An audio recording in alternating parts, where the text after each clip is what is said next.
O meu reino não é deste mundo. A liturgia de hoje nos coloca diante do mistério mais denso e decisivo da fé cristã, a paixão do Senhor. Não se trata apenas da narração de um sofrimento, mas da revelação do modo como Deus reina. No coração desse relato ressoa a palavra de Jesus diante de Pilatos: o meu reino não é deste mundo. Esta afirmação não é uma fuga da realidade, mas a chave para compreendermos a cruz. O Evangelho de João apresenta a paixão não como derrota, mas como entronização. Jesus não é simplesmente um condenado. Ele é o rei que sobe ao trono. E seu trono é precisamente a cruz. Por isso, desde o início da narrativa, ele se mostra soberano. No horto, ao dizer "sou eu" aos soldados, esses recuam e caem por terra. No interrogatório, ele conduz o diálogo.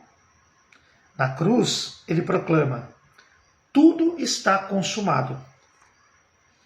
Não há aqui um homem esmagado pelas circunstâncias, mas o Filho que se entrega livremente. Ele entrega a própria vida. Quando Jesus afirma que seu reino não é deste mundo, ele não está dizendo que seu reino não está neste mundo, mas que não procede na lógica deste mundo. O mundo, marcado pelo pecado, organiza-se segundo a força, o poder, a dominação e a autopreservação. O reino de Cristo, ao contrário, manifesta-se no amor que se doa, na verdade que se testemunha e na obediência filial ao Pai. É significativo que essa declaração seja feita diante de Pilatos, representante do poder político romano. Pilatos pergunta: tu és rei? E Jesus responde afirmando uma realeza paradoxal. Ele não nega ser rei. Ao contrário, afirma: eu nasci e vim ao mundo para dar testemunho da verdade. Aqui está o coração do seu reinado. Não a imposição, mas o testemunho. Não a violência, mas a verdade. Não a conquista, mas a entrega. A cruz, então, torna-se o lugar onde esse reino se revela plenamente. Aos olhos humanos, é o fracasso total, abandono, humilhação, dor e morte. Mas, à luz da fé, é o movimento da vitória. O pecado é vencido não pela força, mas pelo amor que é levado até o fim. O poder da morte é quebrado não por um ato de dominação, mas por um ato de obediência e confiança total, absoluta no Pai. João sublinha isso com detalhes teológicos profundos. O título colocado sobre a cruz, Jesus Nazareno, Rei dos Judeus, torna-se uma proclamação universal, escrita em hebraico, latim e grego. Aquilo que os homens pretendiam como escárnio transforma-se em verdade proclamada ao mundo inteiro. O crucificado é verdadeiramente rei. Além disso, do lado aberto de Cristo jorram sangue e água, símbolos da igreja e dos sacramentos. Isso nos mostra que o reino de Cristo não é uma ideia abstrata, mas uma realidade viva que continua na história. Ele reina naqueles que acolhem sua graça, que vivem de sua vida, que participam de seu sacrifício. Mas essa palavra de Jesus também nos interpela profundamente. Se o reino dele não é deste mundo, nós, seus discípulos, somos chamados a não nos conformar com a lógica deste mundo. Quantas vezes buscamos um cristianismo de poder, de prestígio, de segurança? Quantas vezes queremos um Cristo que avança segundo os critérios humanos? A cruz desmonta essas ilusões. Seguir Cristo é entrar na lógica do dom, do serviço, da verdade que pode custar caro e de fato muitas vezes custa. Ao pé da cruz, vemos Maria e o discípulo amado. Eles representam a igreja que permanece fiel mesmo na noite escura. Não compreendem tudo, mas permanecem. E é ali, na aparente derrota, que nasce uma nova família, um novo povo. Eis a tua mãe.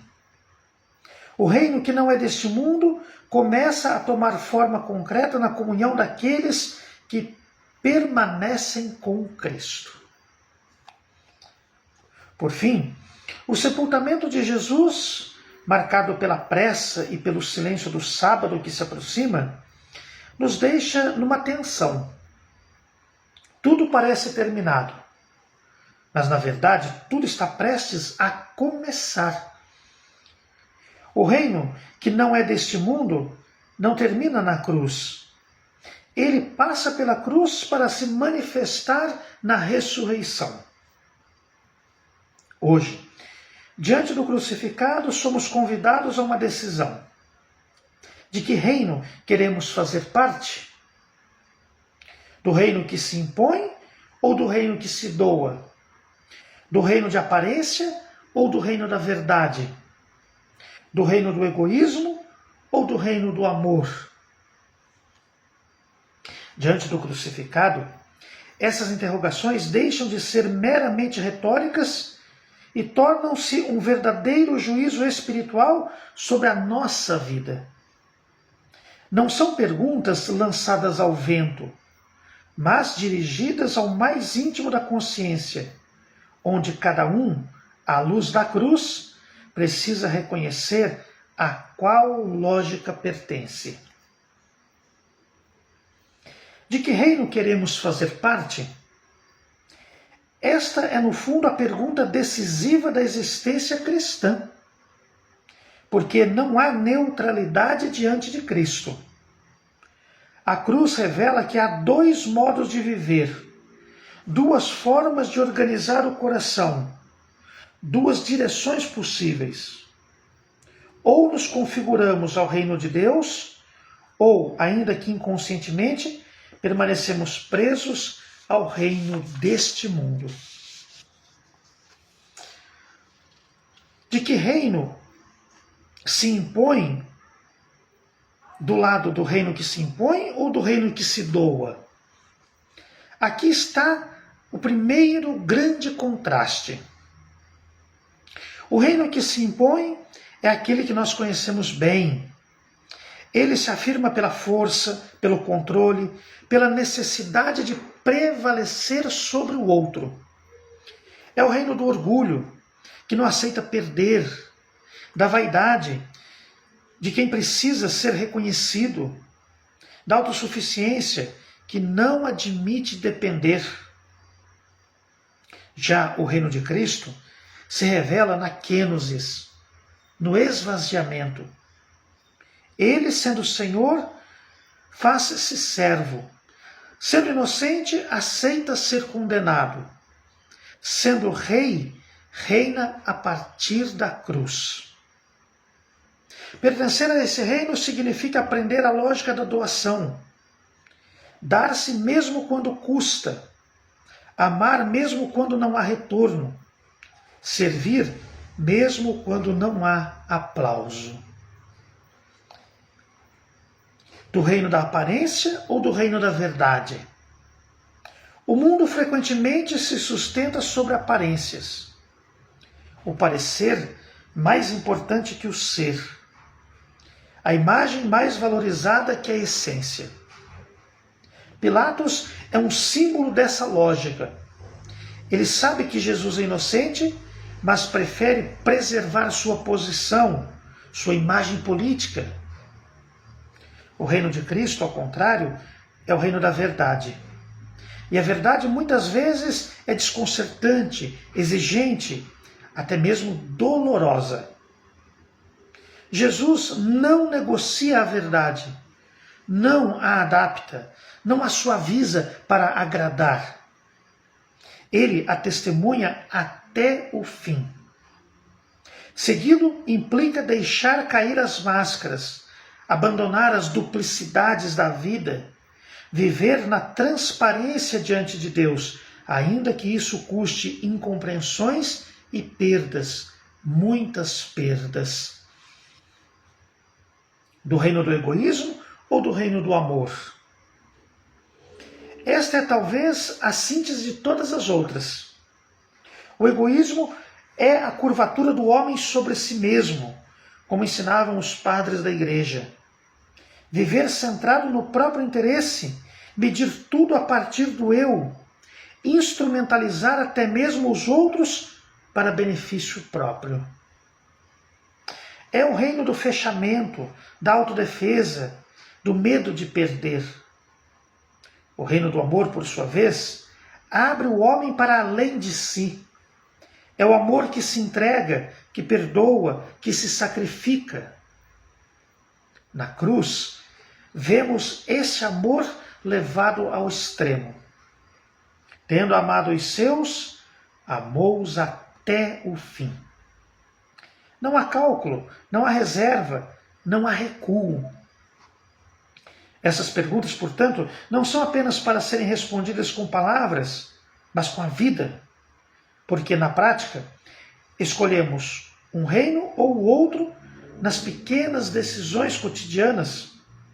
Quando preferimos ter razão a manter a caridade, quando buscamos reconhecimento em vez de servir no escondimento, quando cedemos à mentira para evitar dificuldades, quando nos fechamos ao perdão. A cruz de Cristo desmascara todas as ilusões e nos mostra que só um reino permanece, aquele que é fundado no amor que se doa. Todo o resto, por mais sólido que pareça, é passageiro. Diante do crucificado, não podemos permanecer indiferentes. Ou acolhemos essa lógica e deixamos que ela transforme nossa vida, ou continuamos presos a um reino que, no fundo, já está condenado a passar. Por isso, essas interrogações são, ao mesmo tempo, exigentes e cheias de esperança. Exigentes porque nos chamam à conversão real. Cheias de esperança porque nos mostram que existe um caminho novo, inaugurado por Cristo, no qual até a fraqueza pode se tornar lugar de vitória, e até a cruz pode florescer em vida. Quando ouvimos Jesus afirmar, o meu reino não é deste mundo, não podemos deixar de olhar para o cenário concreto da história, especialmente para as feridas abertas da humanidade hoje. Em nossos dias, essa palavra ecoa com uma força particular diante das guerras que assolam o mundo. O conflito entre Israel e Irã, a guerra entre Rússia e Ucrânia e tantas outras violências, algumas esquecidas, mas não menos dolorosas. Esses conflitos são, de certo modo, a expressão mais dramática do reino deste mundo. Neles, vemos a lógica da imposição levada ao extremo. A busca pelo poder, pelo controle, pela supremacia. Cada lado reivindica sua verdade, sua segurança, seu direito, e muitas vezes o faz por meio da força da destruição, da morte. O resultado é sempre o mesmo: cidades devastadas, famílias dilaceradas, vidas inocentes sacrificadas. A guerra revela de forma nua e crua aquilo que acontece também no coração humano quando ele se fecha à graça. O outro deixa de ser irmão e passa a ser inimigo. É precisamente aqui que a palavra de Cristo se torna não apenas iluminadora, mas profundamente necessária. Quando ele diz que seu reino não é deste mundo, ele está denunciando, ainda que de forma silenciosa, a insuficiência de toda a lógica baseada na violência. Nenhuma guerra constrói a paz verdadeira. Pode até impor um silêncio, pode até estabelecer um equilíbrio de forças, mas não gera comunhão. Não reconcilia os corações, não cura as feridas mais profundas. Na cruz de Cristo se coloca exatamente no centro dessa realidade humana marcada pela violência. Cristo se coloca nesse centro.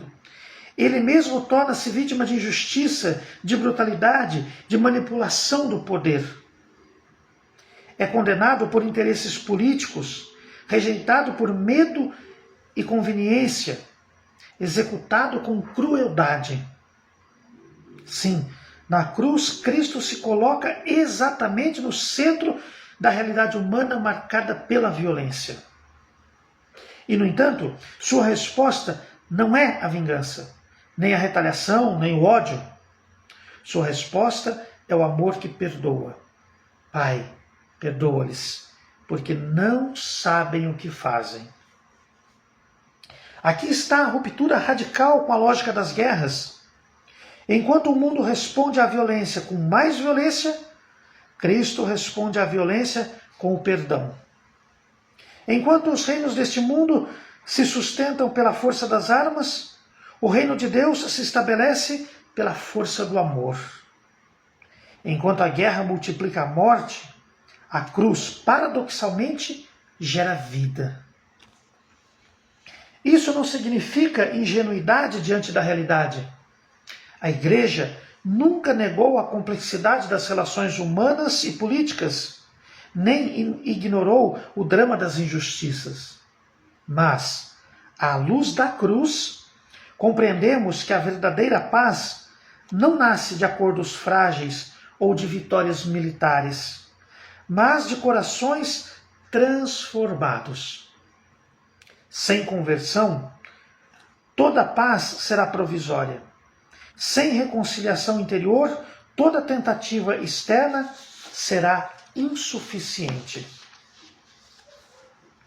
Cristo, portanto, não é apenas um símbolo religioso distante. Ele é a única esperança real de paz para a humanidade, porque ele vai à raiz do problema, o pecado que habita o coração humano. As guerras que vemos no mapa são, em última análise, o reflexo das guerras que existem dentro de cada pessoa, entre o egoísmo e o amor, entre o orgulho e a humildade, entre o desejo de dominar e a capacidade de servir. Contemplado crucificado neste contexto, é permitir que ele desarme o nosso coração. Antes de pensar em grandes conflitos internacionais, somos chamados a olhar para os pequenos campos de batalha do nosso cotidiano. Nossas relações feridas, nossas palavras duras, nossos ressentimentos alimentados. A paz do mundo começa, de certo modo, na paz do coração, de cada coração. E ainda assim, não podemos nos omitir diante do sofrimento dos povos. Como cristãos, somos chamados a rezar pela paz, a suplicar a Deus o dom da reconciliação entre as nações, a cultivar uma cultura de encontro e não de confronto. Cada gesto de perdão, cada atitude de diálogo, cada esforço sincero de compreensão já é em si uma participação no reino que não é deste mundo. Na cruz, vemos que Deus não responde à violência destruindo os violentos, mas deixando-se atingir para transformar o coração humano desde dentro. É um caminho longo, exigente, muitas vezes invisível, mas é o único caminho que conduz à paz verdadeira. Por isso, diante das guerras do nosso tempo, não nos deixemos dominar pelo desespero.